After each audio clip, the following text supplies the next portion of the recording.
his guests, Frank Sinatra, David Janssen, Olivia Newton-John, and Ray Johnson. And now, ladies and gentlemen, here's Johnny.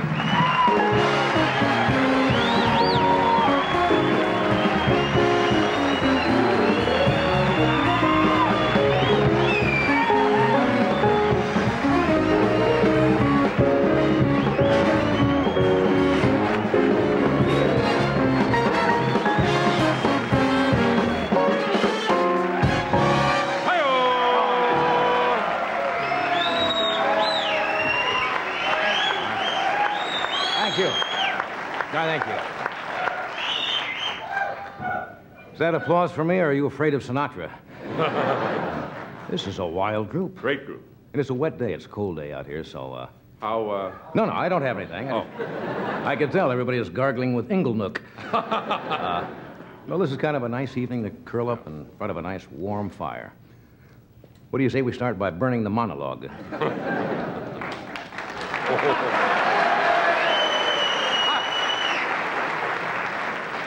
This is strange coming out and seeing it. 1, 2, 3, 4, 5, 6, 7, 8, 9, 10, 11, 12 strings.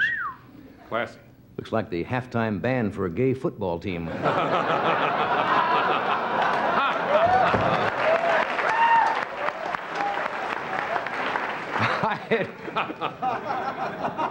I'd like to start off tonight by reminding you of the immortal words of Mary Hartman, when she said, "Things go better with Coke." Remember when Mary said that? No, we were a little late starting the show tonight. That doesn't happen often, but see, on Friday nights we make the audience pass through a rum detector. Maybe we should have gone through a laugh detector. Might have. I'm really a little off tonight. You know why? Why? Driving to work, coming to Burbank, I saw something that kind of brought me down. You ever have one of those days? Yeah. Saw a billboard passed on a funeral home. Said over 2 million served. Watch out, McDonald's. How many of you from out of town tonight? Okay. You've been out of town for years. From time to time, the Tonight Show has been offering tips to tourists. So when you come out here, you will not be ripped off by unsavory characters. So tonight's tip for tourists, if you're on Hollywood Boulevard, never buy a Bible from a man who's wearing his shorts on the outside of his pants.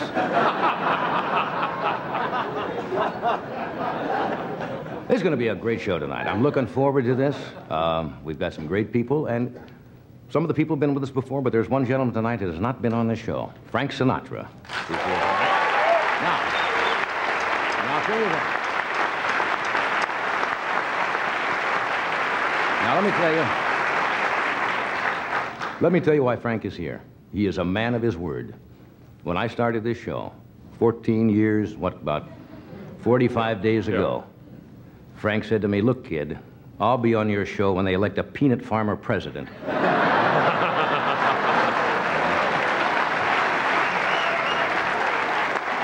he's a man of his word.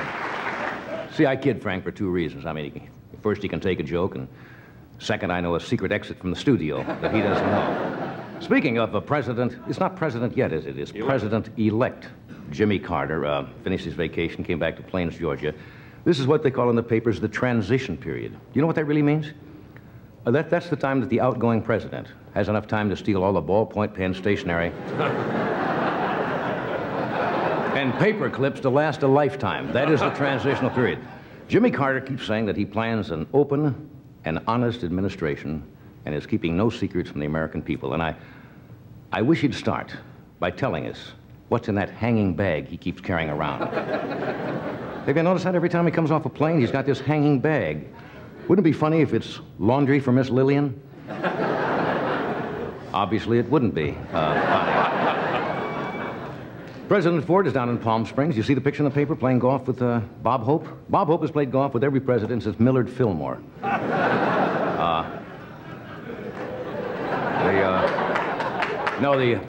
President Ford is not a great golfer, you know, but he drove his ball in a sand trap, and Hope said, "Mr. President, what do you plan to do now?" And the president said, "Don't worry, Kissinger will get me out." That's what he said. See, the president lost his sense of humor when he lost the election, so See, that would have been funny if he'd have lost, if he'd have won the election. That joke would have played much better. Here's something interesting. I think you'll find. Did you ever notice string players never laugh much? Yeah.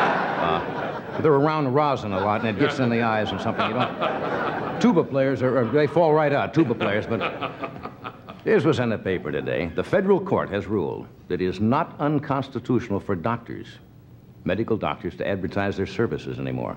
For some years, there has been, I guess, the Federal Trade Commission said that doctors could not advertise in magazines or on television, and now they are going to be allowed to.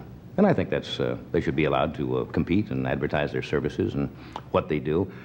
Unfortunately, some of the doctors fell into the problems of television, and they're running on some of the television commercials. I saw some doctor obviously seen the soap commercial, and he was on today. He said, "Aren't you glad you take penicillin, and don't you wish everybody did?"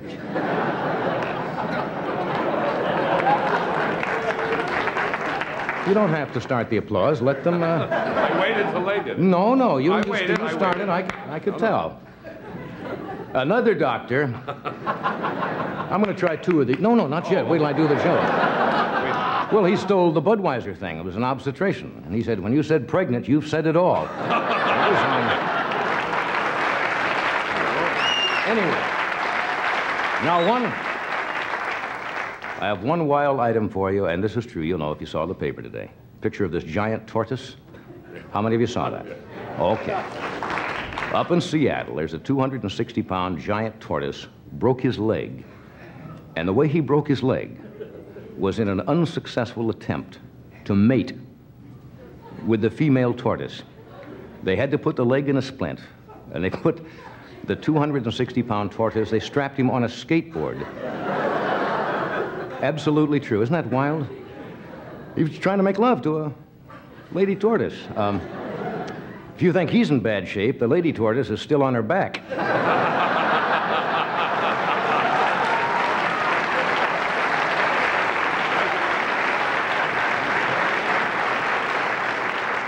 I'm taking names of this. It's going into your service record, you know, all of you.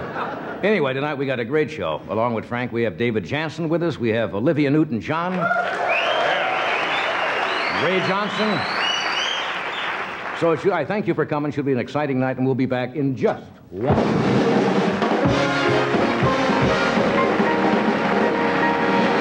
right back.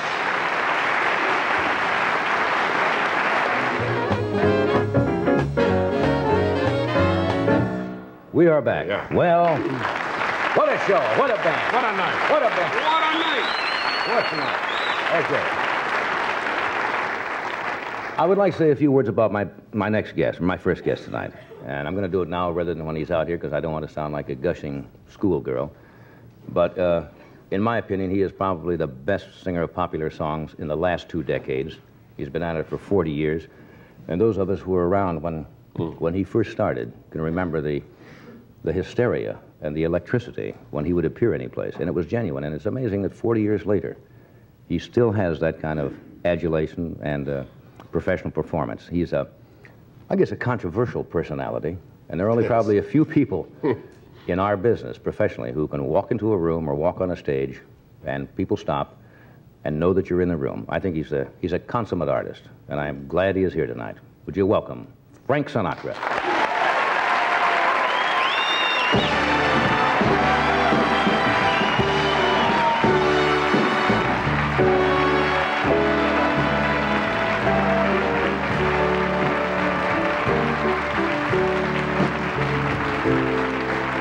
I've been alive forever, and I sang the very first song. I put the words and the melodies together. I am music, and I sing the songs. I sing the songs, make the whole world sing. I sing the songs of love and special things. I sing the songs that make the young girls cry. Sing the songs, sing the songs.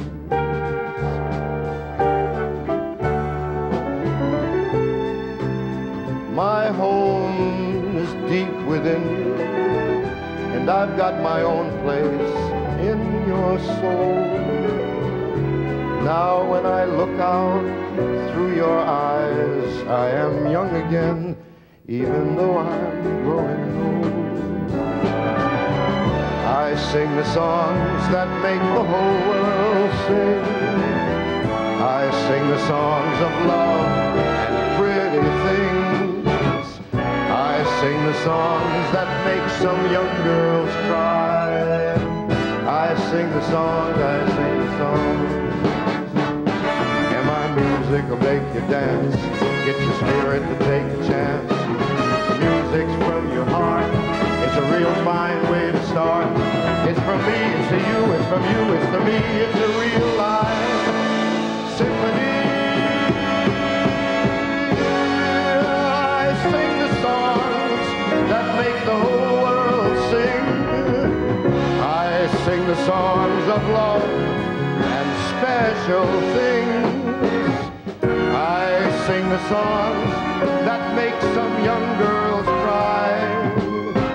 I sing the songs, I sing the songs. I sing, and the whole world sings. I sing the songs of love and lovely things. I sing the songs that make the young girls cry. I sing the songs, I sing the songs.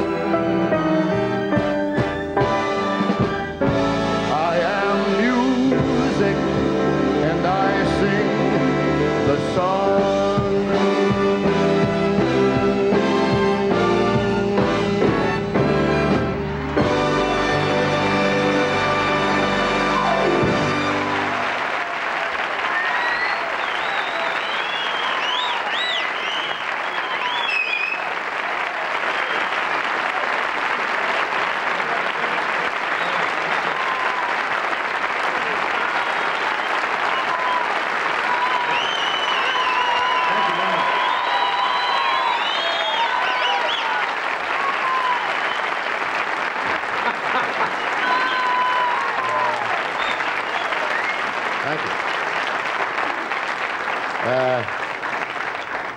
Listen, there's a lady turtle out in the hall. Wanted to know if dinner is still on. Am I going to have to put up with this every 14 years? You barging in here like this and singing a song? God, it's great to have you here. Thank you, John. I really mean it. It's so strange sitting here, watching you sing over there for what we pay. You know, I said, my God, that's Frank Sinatra. Well, $320. How would you like it, Frank? Large bills? Dimes. Dimes? Dimes. Who gives you dimes? Everybody. That's an old joke. Yes. How you feeling? I couldn't be better. I couldn't be happier. And I couldn't be younger. Yeah.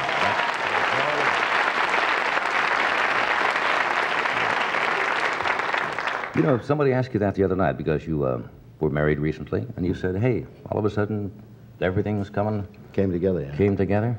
Yeah. Yeah. I'm really delighted. She's a marvelous girl. Yes, she is. She's a lovely lady. And everything's been so wonderful in the past few months. We've been on the road a great deal, you know, doing a lot of one-nighters and concerts. And the audiences have been... It's hard to explain how truly wonderful they are. It's almost like a renaissance that happened years ago. I mean... And I noticed that when we're working around, you get closer, obviously, to the people.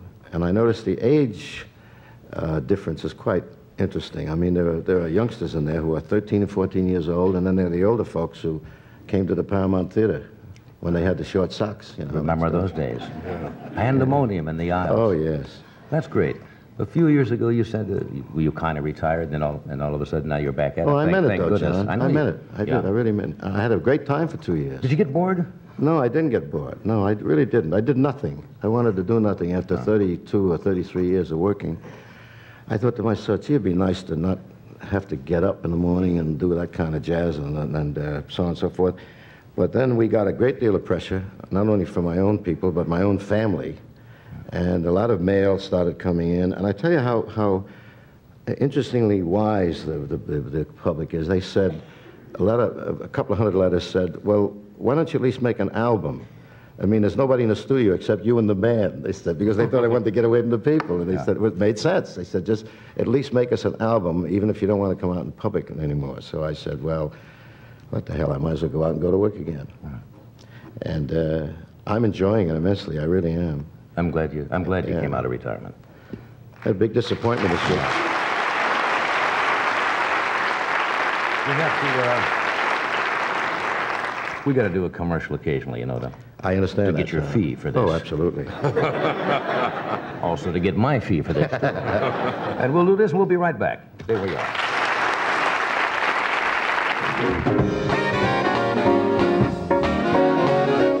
We are back. Thank you, Doctor. We're talking with Frank. We have David Janssen with us tonight, Olivia Newton-John, Ray Johnson. You have a tendency to make the papers frequently, Frank. Oh, I've been known to get my name in a few stories here and there. Periodicals. But I think in the past 6 months, the biggest thing was when you appeared on Jerry Lewis's telethon and walked out with Dean Martin. And apparently, I don't know how deep that feud was, but apparently they had not really talked. 20 years old. 20 years, and they hadn't really... Old, yeah. How'd that come about? Well, I called... I dreamed up the whole thing myself. And I called Drunky one day, and through his interpreter, I asked him, would he like to do the telethon for the kids, you know, that Jerry does? And he said, sure, pal. And I almost fell down because he didn't bat one eyelash. He said, I'll be there, and he showed up, and it all turned out very nicely. I thought it was time that they at least spoke, you know. And I was very disappointed, however, when later I saw the Nobel Peace Prizes being given out, you know. So what's wrong with me? You know? They didn't give one this year, did they? You think that's easy to do, to get those two idiots together? Do they still communicate now? I mean, is that kind of over? I imagine that they're talking to each other anyway. Yeah. Jerry, of course, is in New York. He's going to do Hellzapop, and I read in one of the trades. Yeah. Did you ever have a feud going with anybody for that length of time?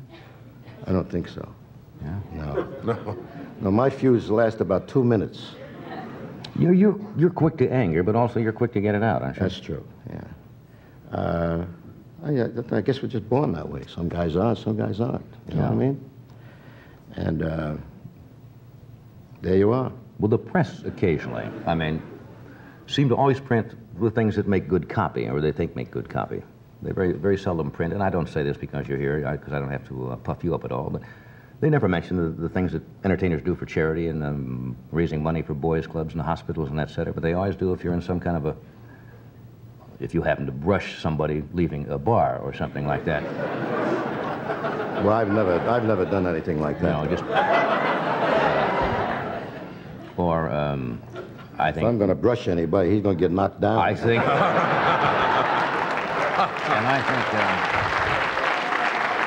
I think the time you drove over the welcome wagon lady, I think that... I think that should have been covered. I mean, that's news, you know. You got to... Now, give you an indication of what he does. I know Sunday night's a big night at the Century Plaza for you because you're receiving the award from the Friends of the Hebrew University. Scopus Award. The Scopus Award, and that's... It's a wonderful honor, and I'm really getting a boot out of the idea. Because last year, I was the presenter, and the great maestro, Arthur Rubinstein, was the recipient. And, and a couple of months ago, when they called me and said, would you consent to accept the award, I nearly broke the guy's arm, so it didn't get away from me, you know. And I'm really honored and thrilled about it, because they're a great organization. They do a lot of good work. It's a great school. It's a wonderful university. Those are the kind of honors and awards you receive. They kind of make up for some of the other stuff that... Yeah, well, the other stuff, as you said, is sensationalism, and they figure it sells copies, you know. What we really should do in our business is to get a piece of the action every time they do that. Get 2 or 3% of the paper for that day, see? You'd be a rich man. I would quit again. I'd get out again. Just give me a piece of the scan. Walk around and collect the money, that's all. Tell me about I've been reading in about the Paul Key show, the Salute to John Wayne that's coming up, which I understand you MC. Yeah, I was the kind of Toastmaster for a taping that we did last week. And it was a testimonial to the big guy, the Duke. And all of his friends came, people with whom he worked in films and so on, and they saw the gals. And it was really a marvelous night, a very touching night. I think he was very touched, Duke was. And I had a great deal of fun because I was running from one set to another set because we did it at Warner's and on a soundstage. And it so happens that I brought along with me the cast. Just a few nobodies showed up? Few nobodies were there the other night. We had Charlie Bronson, John Biner, Glenn Campbell, Sammy Davis, Angie Dickinson, Marty Hall, Bob Hope, Ron Howard, Lee Marvin, Maureen O'Hara, Dan Roan, and Dick Martin, James Stewart, Claire Trevor, Henry Winkler, and me. That's not a bad one. Pretty good.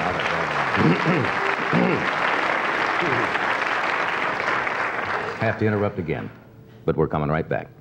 You have my permission. Stay Go close. right ahead. Is it okay? I thought I didn't check. We are back. Can I ask you a couple more questions? I know you got a recording session tonight. What's been the high point in your career? And everybody in our business have had low points. You've had them. Well, I think it's very difficult, John, to pick one particular moment. I think to think of a couple of them right away would be obviously winning the Academy Award for Eternity. From Here to Eternity. And then being involved, being a part of a film called Man with the Golden Arm, which I thought was a milestone. Was a milestone in the picture business. In personal appearances, of course, working any saloon is a high point for me. I just love to get out on the stage and work in the saloon. Yeah. And see the people. I think it's marvelous. And the saloons, I call them saloons, but I mean clubs, everybody's so close to us all the times. And even, for instance, tonight, it was fun coming here because I ran into people that I haven't seen because there are so many TV shows being done at the same time. And Mr. Fox, who's working next door, the garbage dealer, the junk man, he said to me, "Hey, baby, you want to go to Plains next Sunday with me to church?" He said, "We go down there." He did. He said, "Because I'm the only colored man I know who don't want to sit in the back of heaven." He's funny. Oh, he's funny. I grew up with you, listened to your music, in high school and so forth. It just occurred to me, crazy thought this afternoon. When you're in a romantic mood, and you're trying to make out, whose records do you put on?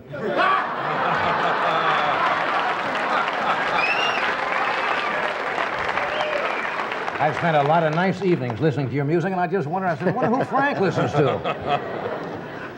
Oh, I play Jerry Fail or some of those.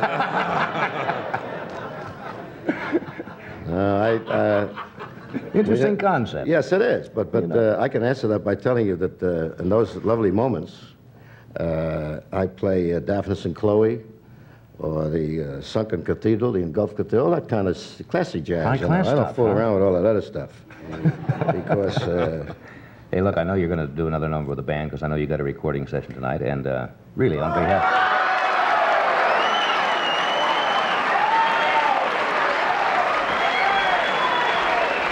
Yeah, here goes the evening.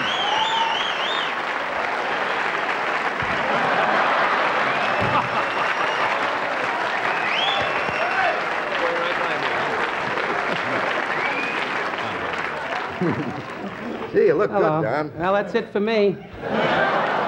Why don't you guys get with the band? Hey, Frank, it's good to see you. I just was hanging around in the hall, and they said Frank Sinatra's here, and I've never met him, you know.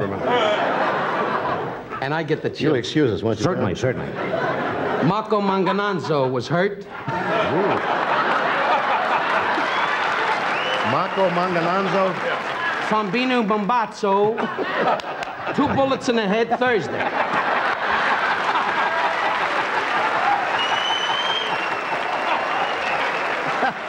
Now this you don't believe. Excuse us, Johnny. You're from the Midwest. You're busy going, "Is the truck loaded?"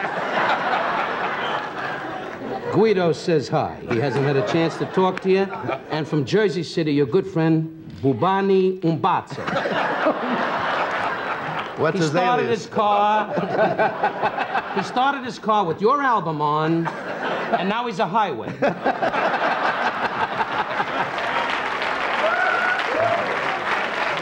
Oh, that's funny. But I tell you, I'm a Jew and you're an Italian, and here we have what? And this is a great Irishman. This is America. Yes, that's true. And that's why I just want to say, before we go any further, for 14 years, Johnny Carson kept saying, "Do you really know Frank?"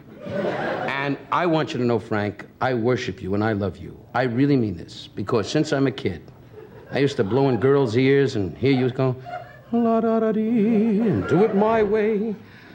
I need a girl so bad. I love my wife, but she's ill. But you just got married, Frank. I just can't picture him on the wedding night standing in the room going, and did it all, and I suppose it's my way.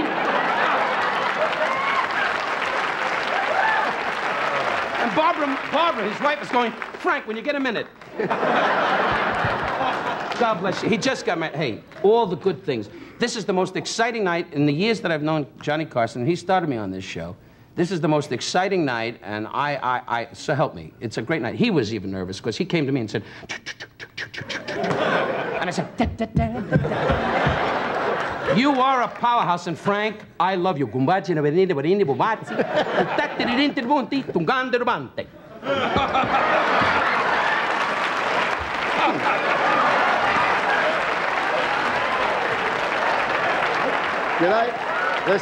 I tell a story about what this man did to me once? You may have heard about this. It was a true story. This is a long time ago, long before Don got married. I was eating dinner in a restaurant in New York, and I was sitting with some friends, and he came over to the table, and he said, Frank, do me a favor, will you? He said, I'm sitting with a very pretty girl, and I'm trying to make out, you know, and he said, I told her I know you, and she really doesn't believe me. Would you stop by the table? I said, all right. I was just about finished. I was down to the espresso, and finally he went back, and I walked by the table, and I said, how are you, Don? Nice to see you. He said, can't you see I'm eating, Frank? What are you doing? And I went for the whole thing. I stood with my mouth open. He said, can't you see I'm trying to make out with this girl? He said, what are you doing bothering me? You know, He did. when I started at Zardy's Jazzland, that was the first time I met Sinatra, Ed. It was, he came with Peggy Lee, right, Frank? Mm-hmm. Well, the first time actually was in Murray Franklin's in Miami Beach. Yeah, the little joint. And he came down there, and Murray Franklin's a heck of a guy. He's still with us, thank God. And the room sat about 20 people, and I broke the record. We had 21, and Roberta Sherwood. And Frank came over, and he sat in the front, and I was scared to death. As I am tonight. Many times I see him. I had never seen him before. He killed me that night. Absolutely put me He should be scared with that act. You notice how he keeps moving on stage all the time? Moving all around all the time. God bless you, John. Look at the violin section. Why do they always look like the union didn't call? Violin players always look like, I gotta get an operation.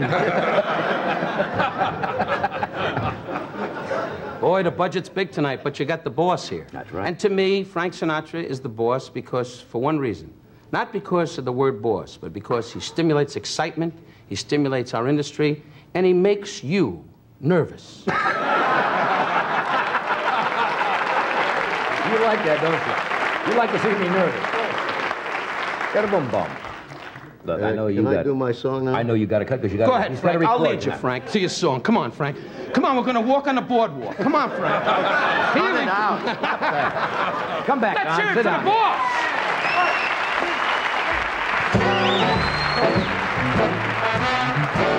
Thank you very much. He's insane. It seems we stood and talked like this once before. We looked at each other in the same way then. I can't remember where or when.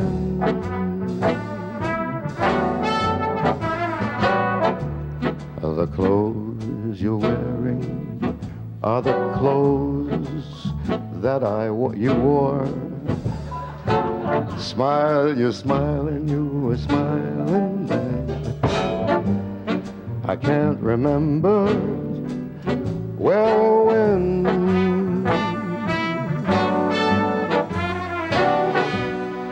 Some things that happen for the first time seem to be happening again.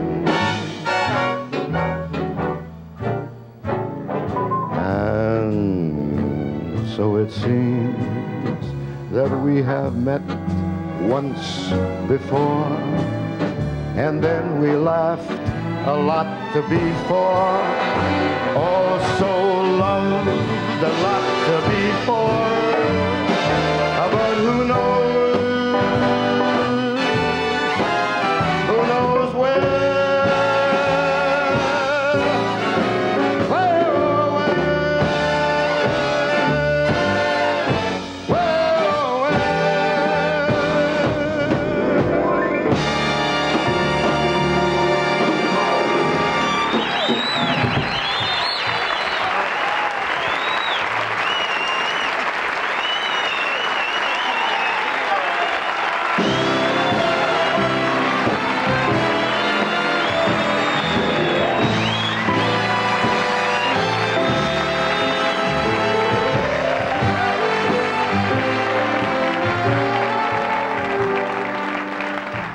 Follow that, John. Thought he would never leave. And you didn't even think I knew him personally. He's something else, isn't he? He really is. That was a kick. You know what I like? He starts that song. And they applause. We never get that. You ever notice when you go out and do a joke? These two drunks got on a streetcar, and the people don't go, yeah! They applaud Well, you the know song what's they so know. great in the world, and both being the same, the world, to know that this guy has that great charisma, and to come on this show and have that kind of excitement. And for you, you've done this show for so many years, and I know you were delighted, and I am just thrilled to be part of it, really. It was a lot of fun. Thanks for being here. We have Olivia Newton-John, David Janssen with us, so stay where you are. We'll be right back.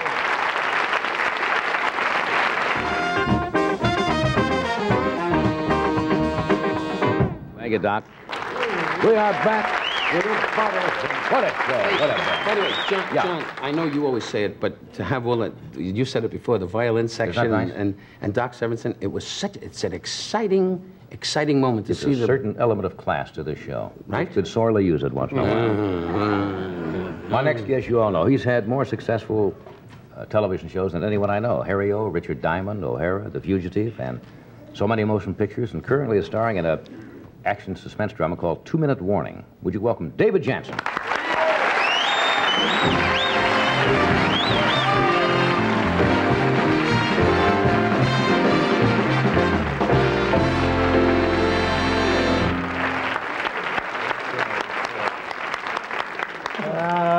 Good to see you. Thank you. I wouldn't give this spot to a leper. Milton Berle, 1934. Who got it from Henny Youngman in 1920?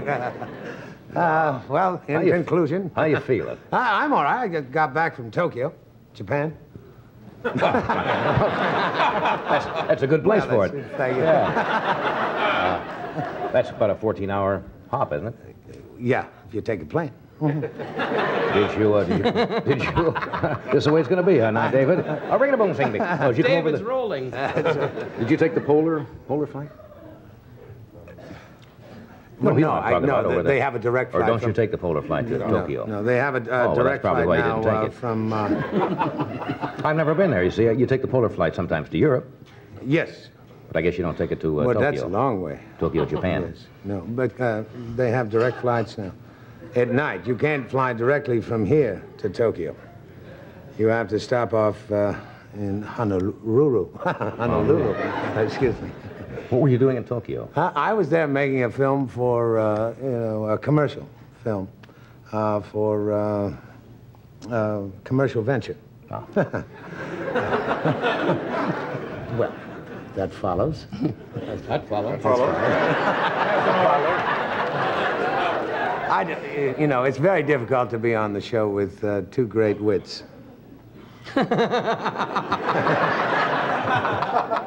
I'm not even going to ask. Because I don't want to be left out of this, so I'm not going to be a dummy and jump in and say who.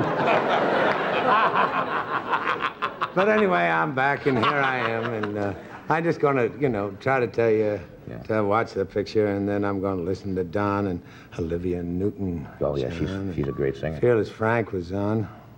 Have you ever worked with Frank in a picture at all? No, I followed him around a lot and asked for his autograph, but I really think he's the chairman. Donald said it. Yeah. He's the best. Yeah. David remarked, which was so interesting, that 3 out of 4 television shows, that's a great record. 4 out of 4. No. He had one stiff, right? Yeah, but it clears me with customs. But 3 out of 4 is remarkable to be. Well, you have the record for stiffs, don't you? Oh, yeah. So, They're rerunning your shows in Zambezi tonight. To calm the natives. yeah, sure. In front of Frank, you didn't come on like this. Frank knows where I You're live. just That's why I ripping me didn't. up, that's all. You're gonna get a phone call in the morning. Don't start your car. I like that show.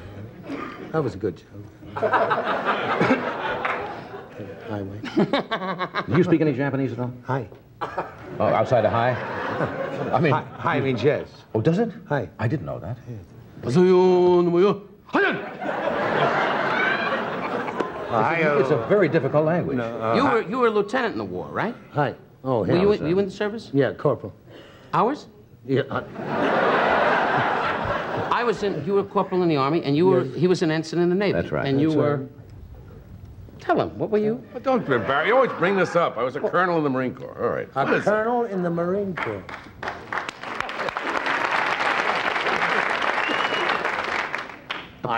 I didn't know that. So when he was in Japan, I was in. what was the feeling that you got in Japan? Very Japanese.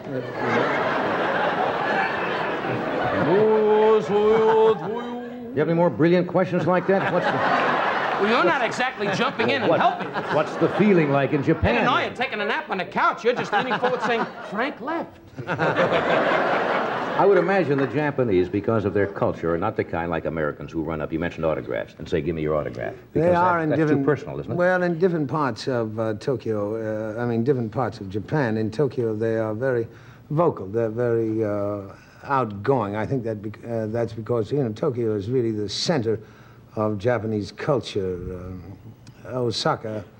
The people are much less vocal. They appreciate you and watch you, and occasionally they will approach you.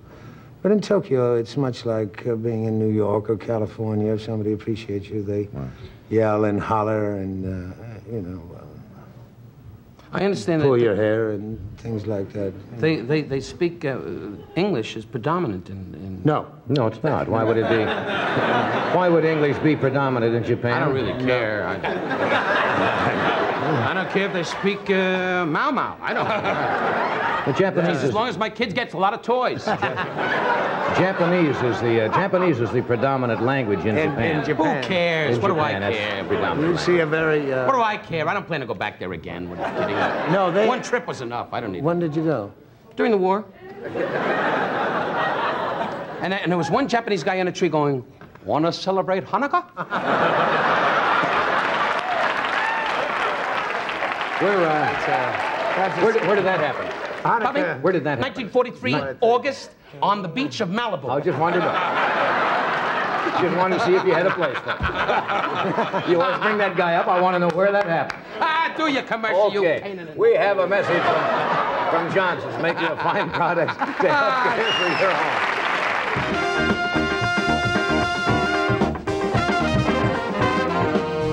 We're back. I mentioned when he came out that David's new film called 2 Minute Warning, which is kind of a frightening picture, isn't it? Well, The concept of it. The concept, is something that's with us, every day of our lives now. Unfortunately, we live in a violent world.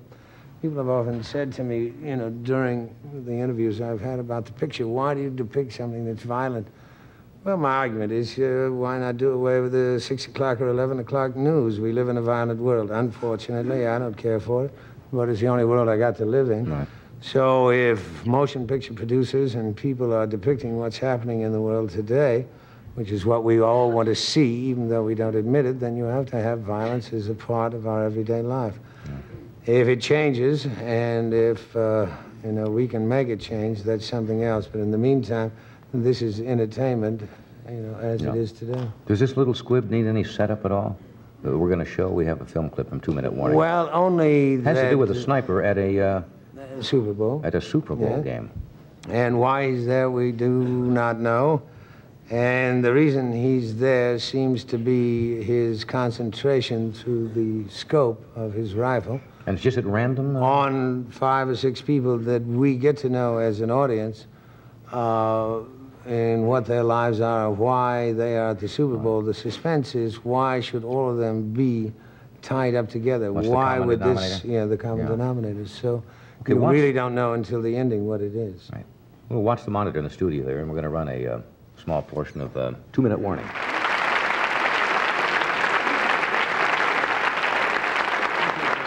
The gal, of course, in there is Jenna Rollins. One of the best actresses you'll find.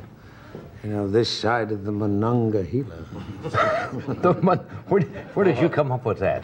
How did that I was jump into your swimming mind? down the Monongahela to get here to California. No, I'm only making that up. Don Rickles brings out the worst in me. But during the scene that you have just viewed, of course, everything is in a point in time.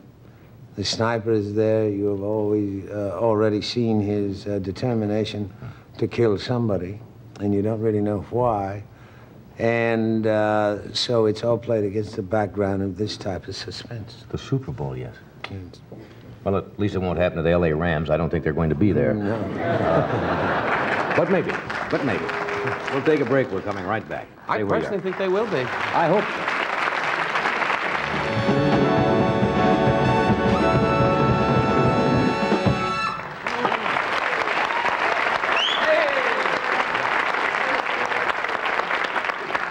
I can't remember a night on the show where we've had so many major stars, and I mean that. And this young lady, in the last few years, has become a major singing star all over the world. One of the greatest. And this is her latest album called Don't Stop Believing. And Olivia opens next Wednesday. Not opens, her first television special will be shown on ABC. Would you welcome Olivia Newton-John?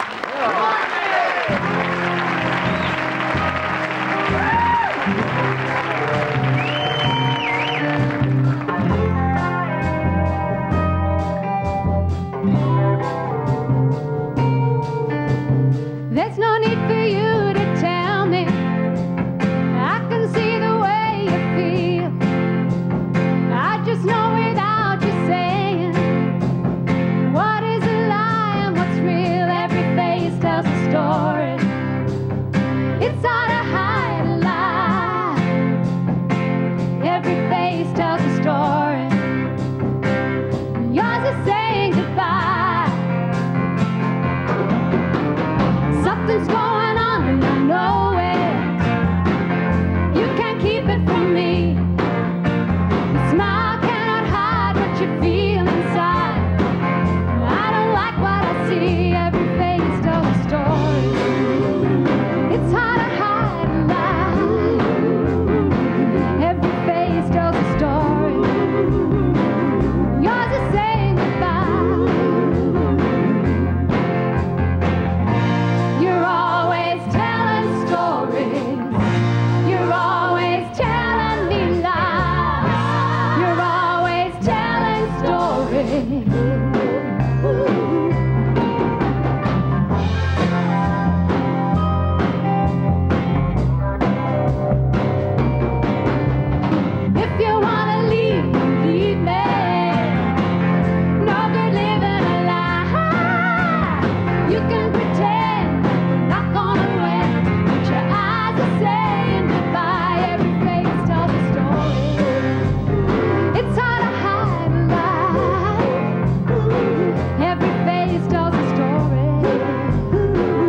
Hey, that's great. I was watching the monitor. Not only you sing great, but you photograph like $8 million. Oh, thank you very You much. really do. How are you? You haven't been with us for what? Almost 2 years? Year and a half? 18 months, I think, about. That's about a year and a half. Right.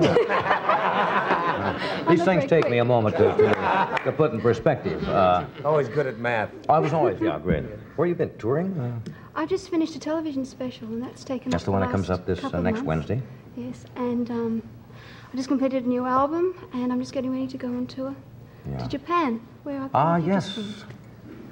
David speaks fluent Japanese. Hi. I've been accused of bad timing before. This is ridiculous. I'll tell Ed.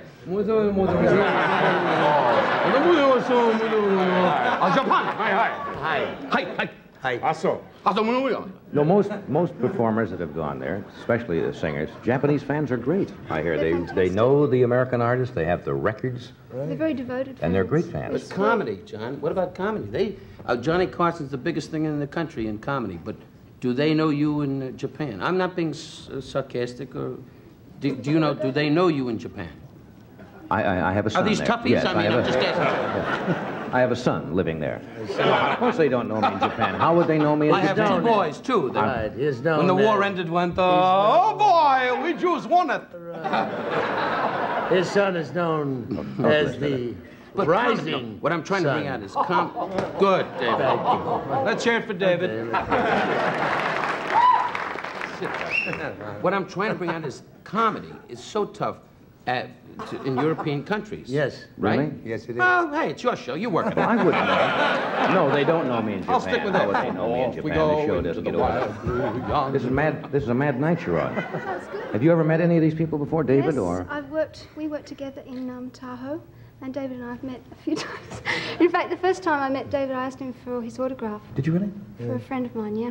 Did he give it to you? Yes, in exchange for mine, he said. Did you ever? I woke up the next morning with a piece of paper on my bureau that said, "Good luck, Olivia Newton." John Newton. I said, "Oh my God, I must hide it from my wife." Unfortunately, it had no telephone number on it. That's a great story, David.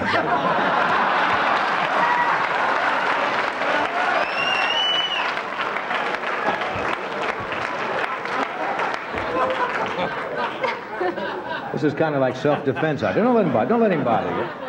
Don't let him bother you at all. Just relax and take it easy. You're from Australia originally. Yes, I was born in England, but I lived in Australia Right. for a very long time. I wasn't going to ask Frank about the Australian press because Yeah, there was that a little. could cause a broken leg. There was a little. But the Australian press has a reputation of being somewhat harsh, do they They not? can be very, yeah. They've been pretty nice to me recently, but they're ready to take a pot shot at you. Yeah, But why they is have that? been Is it nice. just is the nature of the press I there? really don't know. Who knows why it is? But I don't want to say any more because they'll start tomorrow. Yeah, that's true. But now you're living here most of the time? I've been living here for nearly 2 years now. Yeah. It's now summer in Australia, is it not? Yes, it's Or- getting very hot. Christmas time is spent on the beach. You take your turkey and your chicken and go to the beach rather than have it in the snow. So It's a charming different. accent. The Australian accent. It's more Australian than it is English, is it not? I've got a little bit left. You know, most of it's gone now, you know. It used to be like that. But I've lost a lot of it, I think, since I lived in England and then here. Yeah. It's nice to have you here again. Thank you. It really is. We're going to do a commercial here. Gee, we went for a whole minute here. You didn't say anything.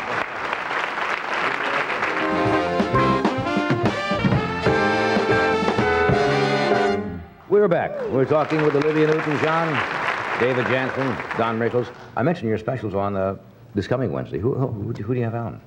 My main guest is Elliot Gould, who's going to sing and dance and do all the things that people aren't really aware of, I think, that he does. Yeah. He's fantastic, really fun. Were you able to understand Elliot Gould? He's been on the show, and I admire him as an actor. Sometimes I find him... He was really fantastic to work with. He made it really easy for me because I haven't done terribly much sort of acting. We did little Right. things together, and he was really easy. And he's a very talented dancer and singer, which really surprised me, so I hope that Have you ever he'll done surprise films? everyone. You've got such a photographic face. You ever done motion pictures at all? I've done one terrible one once, but I haven't done any. Terrible one? since. What do you mean? I made a film about 4 years ago. We were supposed to be the new monkeys, you know, and it was going going to be a series of films. It was a science fiction musical, if you can imagine. Science fiction musical. It was like it sounds.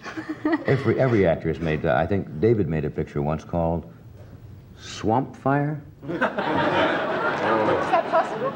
David, was that? Well, I have a glossary of bad films. Bonzo Goes to College. He directed it. Yeah. Freddie DeCordova directed Bonzo Goes to College. Not to mention Yankee Buccaneer. And, I mean, your producer almost ruined my career, if you want to know the truth. Sorry I brought that up. It's quite all right. I'm sorry I did the pictures. Yeah. Excuse me. It's okay. Just not trying to do a Don Rickles. Yeah. Would you like to sing for us again? We'd love it if you felt like it. Would you? Okay. Gentlemen, Olivia.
Too much space now, and the nights go so slow. I'm sure you know. Wish I knew what to do. It would be so nice seeing you, and it might help you to understand. You know where I am. Come on. Talk a while. I need your smile. You need a shoulder. Say, you know where I am. And the door is open wide. Come on inside. Longing to see you. Say, you know where I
gives me the shakes. Just super.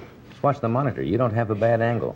Oh, thank you. Well, people say, hey, I got a bad side or I got a good side. You don't have any. Bad sides. I have a bad side. Don has... Don has a bad angle. We'll do That's this. good, David. We have... Ray Johnson will join us in just a moment.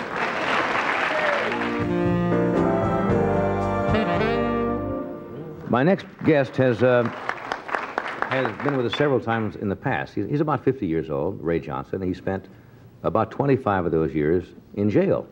And he wrote a book called Too Dangerous to Be at Large, which detailed his experiences. Right now, he's currently with the Western Behavioral Research Institute, running a crime prevention program. We hope. Would you? No, that is true. Would you welcome? No, Ray has a good sense of humor. Would you welcome Ray Johnson? Ray?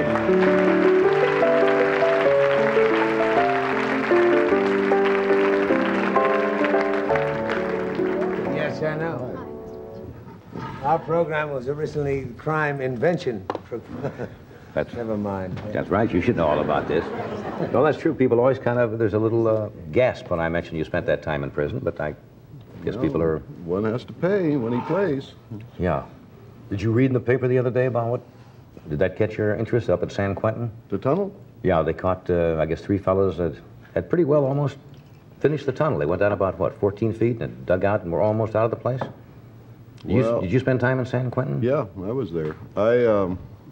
My feeling is that probably they let them do it, you know, till they get close, and then they sort of an occupational sort of thing. Are you telling me they knew about it before? And I suspect, you know, there's very few things they keep that quiet, and one of the things that you know, for the 3 months they were digging the tunnel, they weren't causing any other problems. I never looked at it that way, but... Well, I don't know that that's true. That's kind of a sad ending, though, to know that you're digging 3 months and they know it, and how close were they? They were almost... Yeah, they had about, I think, from what I read in the paper, 10. I thought it was kind of ironic. They dug under the gas chamber. There's something about that I thought was kind of ironic. But you were in San Quentin, you were also in Folsom. Folsom. Did you ever try to dig out Well, I escaped from Folsom. That's right. You were one of the few people who got out of Folsom. I'm the only one that ever escaped as a maximum security prisoner. Well, I went through a tunnel, but I let the state dig it for me. I didn't. You know, it was their tunnel, and I just used it. But you really feel that they probably... Now, will they get extra time for something like that? Yeah, they'll get extra time. They're probably... You know, I did 5 years in solitary for escaping. I would imagine they're... But they didn't escape. Well, it doesn't make any difference. If you try, they really get upset. I told you once I thought that escaping is the worst crime that you can commit in prison. Killing the warden second. They're so proud of their... they're so proud of their security that they really get upset when you escape. Right. So you spent an additional 5 years. Well, I spent 5 years in solitary for that, and then about 10 more years after that to, you know, trying to convince... Yeah, I know. Trying to convince them I was a good guy. And but when you were at Folsom, you went through a ventilator shaft or something? No, I went through a storm drain that had been built in the 1800s, and they'd forgot it was there. And I... Have they taken care of that now? Do you know? Oh, yeah. To this day, it's painted silver, and it's got big restriction marks on it, and if you step 1 foot on that grate, they'll kill you. I mean, you know. And I'm also in the Department of Corrections manual. If I live forever, it'll be in the Department of Corrections manual as, you know, the classical escape, what to watch for. Did you ever do... You did a lot of burglaries when you were out, right? Well, mostly armed robbery. Armed robbery. I mean, but, you know, I'm sorry. Excuse me. No, now, don't you see? You know, I spread it out a little bit. I mean, yeah. You did... Now, today, everything is like electronics. They use all the sophisticated electronic detection gear and stuff. Did you do anything like that, or did you just go in and say, hi there? Well, there was one robbery I pulled, and they had really good security, and I couldn't, you know, figure out how to get in the place. And, God, there was a lot of money there, and I really wanted it. Of course. So I finally had them ship me. I had some friends, you know, that I worked with at this time, and they shipped me there in a packing crate.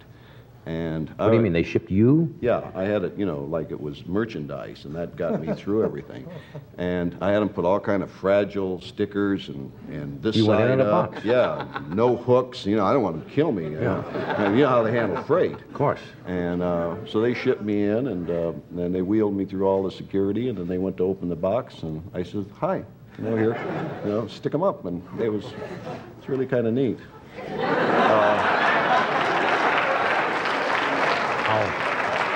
How did they catch you on that one now? To tell you the truth, they didn't catch me. But see, the statute of limitations is over. I only got caught 3 times, and 3 times is more than enough. But, Yeah, I mean, but that's all I got caught was 3 times. But anything that you admit to having done? Publicly, no. I only admit to the things that I'm absolutely certain they can't do anything to me about.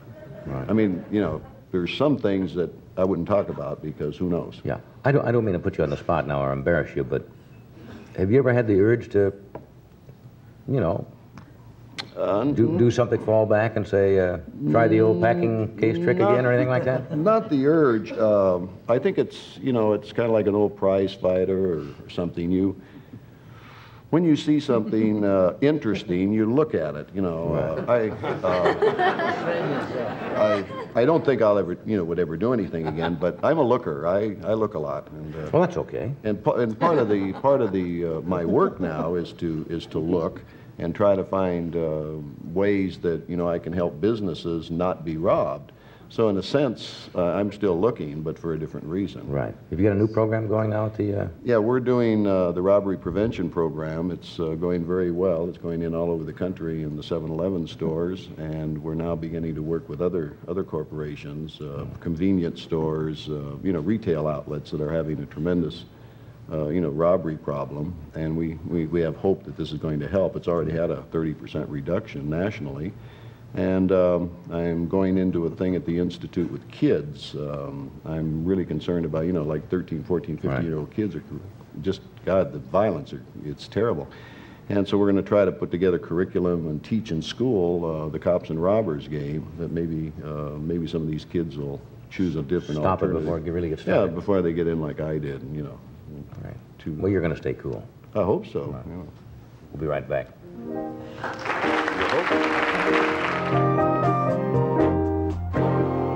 Ray, I thank you for being with us again. Always a pleasure.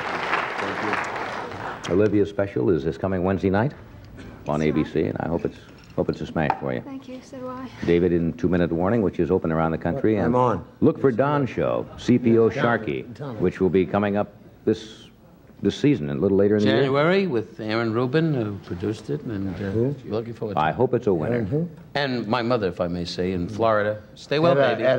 Yeah, say hello, Daddy.